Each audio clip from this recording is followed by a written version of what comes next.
We did have last week news that the WA Firearms Portal had a security breach.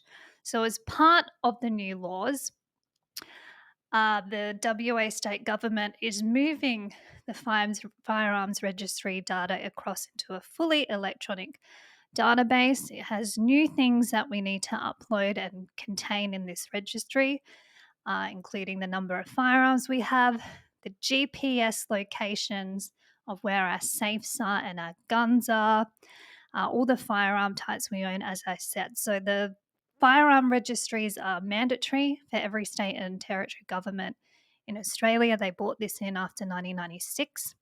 So every person who owns a gun in Australia has to go through the licensing process, and any firearms they own have to be kept on a state or territory government register.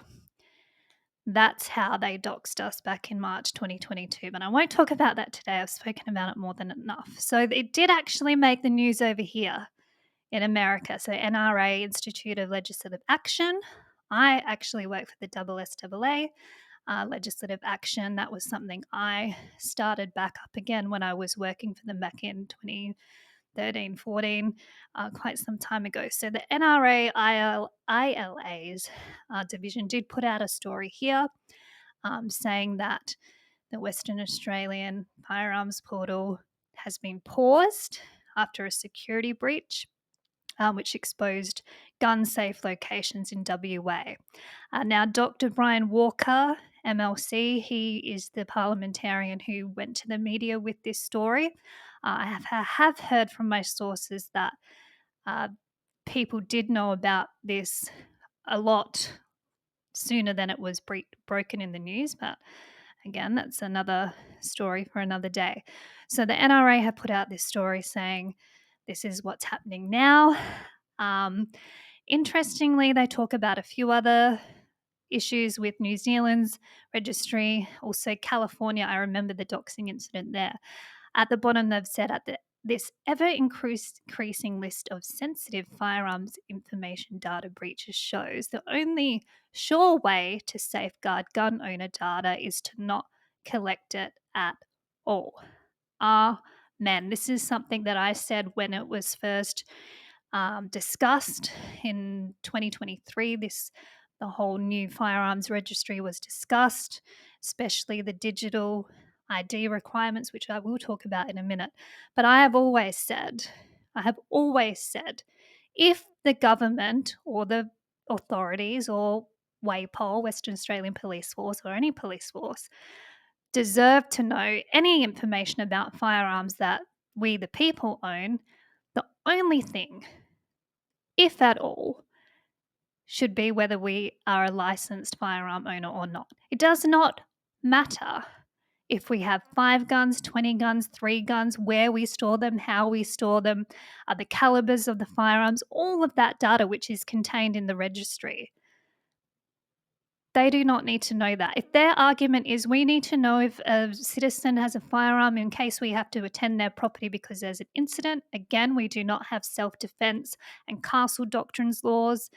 In Australia, we have no right to use lethal or non-lethal methods to defend our lives or property. There are equal force laws, e.g., if someone comes into my home with a cricket bat, I can technically pick up a cricket bat.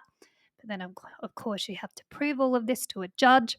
So we do not have the same right to freedoms and liberties that we should have as people of God, God-given rights. So this breach was in the news the other week. I did have a few phone calls back and forth with some of my sources and mates back in WA about this specifically. So we'll go on to what. So this is from SSAA WA. This is the Western Australian SSAA organisation who put out this story saying that the firearms portal breach has been blown out of proportion. Now, this story followed, of course, their Facebook post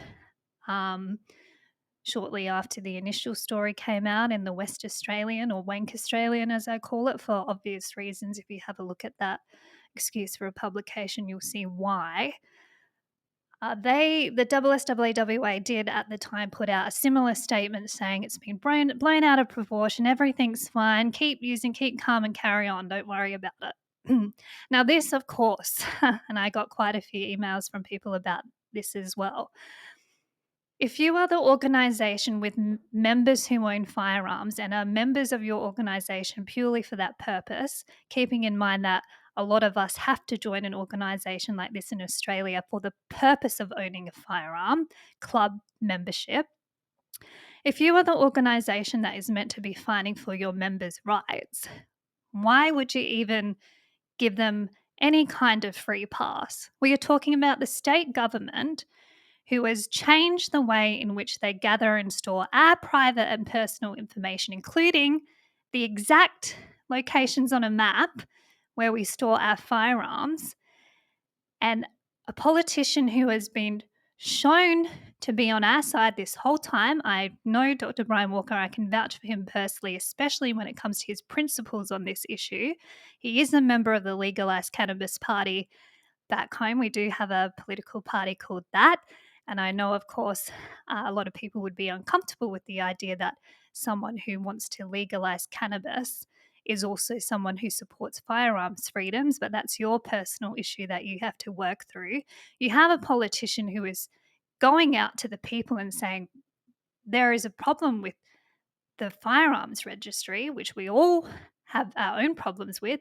Good luck trying to log on. That's been another issue, actually getting into this portal to do the things we need to require to comply to keep our license has been, from all reports, a dog's breakfast. So when there is evidence and concerns from elected officials saying there's been a breach, I've got the docs, I can show you that this is very dangerous, because now we don't know who has our private information that you made us put in the system as part of your new laws. As a representative of the people that you're meant to be fighting for, you should be using it as this opportunity to say, well, what the bloody hell's going on? You doxed us back in 2022. Now we've got news that the portal isn't secure because unauthorized people have been able to look at our private information. And you come out and say it's been blown out of proportion. I mean, what the bloody hell is going on? And even worse than that, I tried to find a statement shortly after this from WAPOL itself. There is no statement. There was a statement from a government spokesperson saying the portal has been paused, whatever that means. But there's nothing on WAPOL. The only statement defending the breach has come from WSWA, the organisation that's meant to be fighting for our members and should use this as an opportunity to blow the whole thing up. So this is the situation we are in WA at the moment. Now, I have been looking at this issue since I started the legal action campaign and throughout the whole time I was in WA when all of this was being discussed before it came into law. And like I said before, I don't think the government should have that level of information. I don't trust government looking after our data securely. Multiple data breaches. You just Google any data breach you want in Australia. Government has been affected. We are living in the digital age. Things are not secure. There are malicious actors out there who will try to access this data. I mean, it's a list of all the guns that people own and where they're stored. This is what is contained in these lists.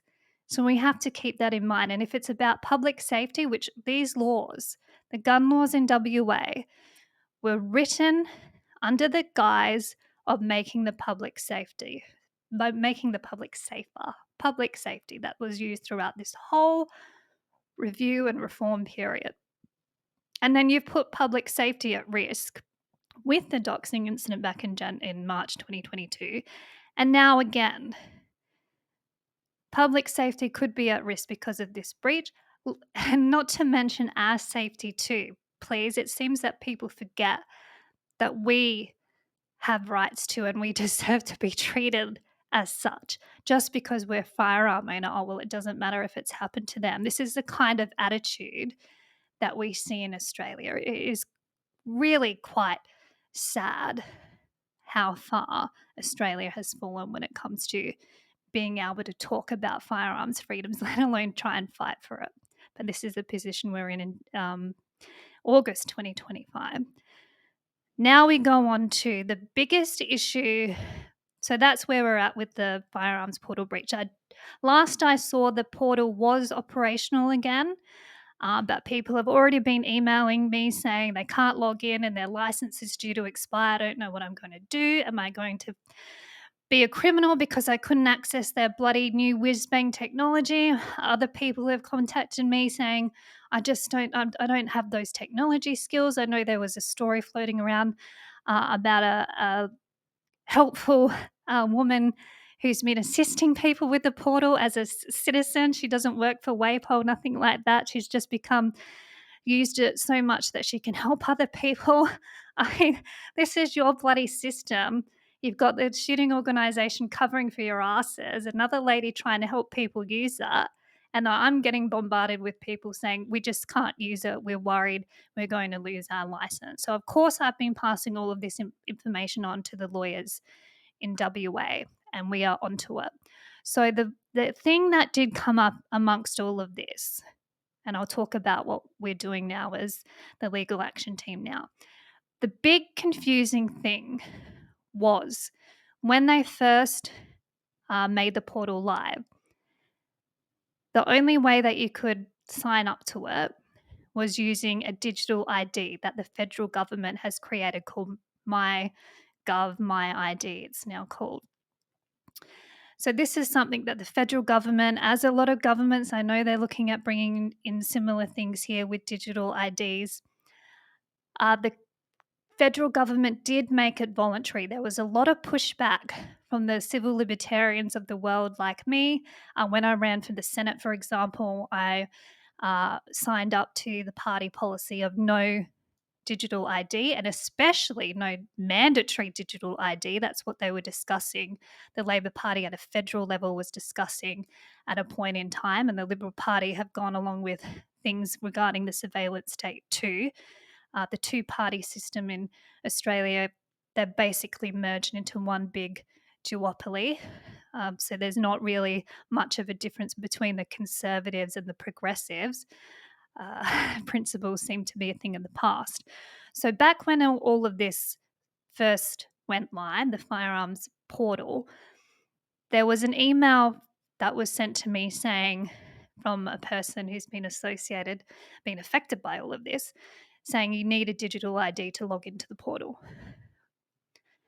So this was their first statement. So in other words, the WA state government had decided to make this mandatory digital ID for a minority community, which of course happened to be gun owners, because that's how we're treated in Australia, like second class, probably even third class citizens, where we are now.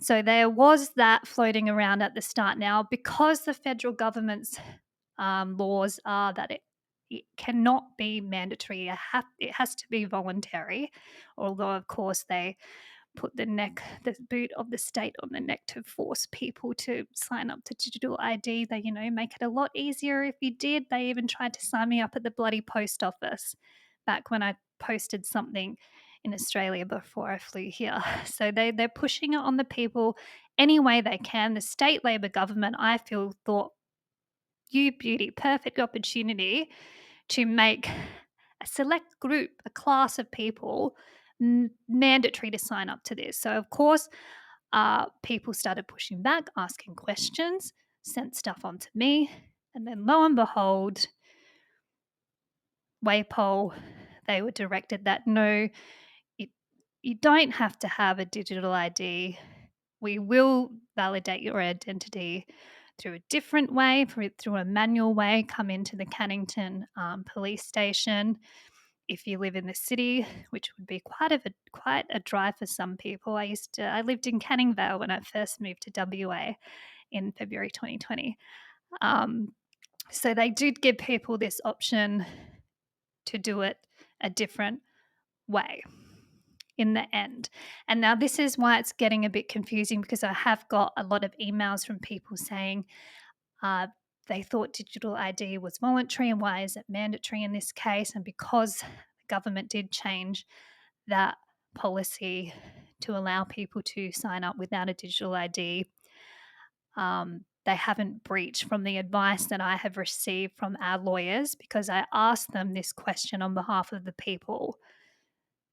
The advice has come back, well, it seems that they have made it voluntary, but we are still looking at this. So these are the email communications I have sent to the lawyers as part of my role and work in this legal action campaign. I was passing on all the information about what happened with the breach, including some information I found out through my sources, and then feeding back the emails I had from the people about the digital ID specifically. I also suggested, I'm not a lawyer. I know I have this fun thing under my live streams now, my shows now. Pretty funny when people say legal action that's not taking any legal action. And it's like, if I wasn't doing legal action, I wouldn't have to bloody put this disclaimer on my screen. I'm no longer just a free woman walking around saying what I want. I have to be a bit more careful. So I did put to them that we could look at how the state is storing that information, and also the fact that we've had reports that information that was contained in the previous registry is no longer showing up in the new registry. So people are going in to sign forms manually, and then they're getting asked by the police, oh, what about this firearm? Yeah, I told you guys about that. It should be on the old registry. Oh, well, we don't have it anymore. So just sign this stat deck. You know, that's a legal document. Just sign this stat deck saying that you have it so we can put it back in the system. Well, according to the State Records Act of 2000, you're meant to already have that information, because you're meant to hold and retain information for 25 years under this act. Now, I don't know if that's going to fly. I put that to the lawyers, just as we're looking at ways to challenge this. And I do have a meeting next week to talk about this in more detail, because it is an issue that is affecting we the people. So that's where we're at with that. And I do have the advice from the KC. He did get involved too, because the level of detail that we need, like I said, these laws, we've never seen them before in Australia.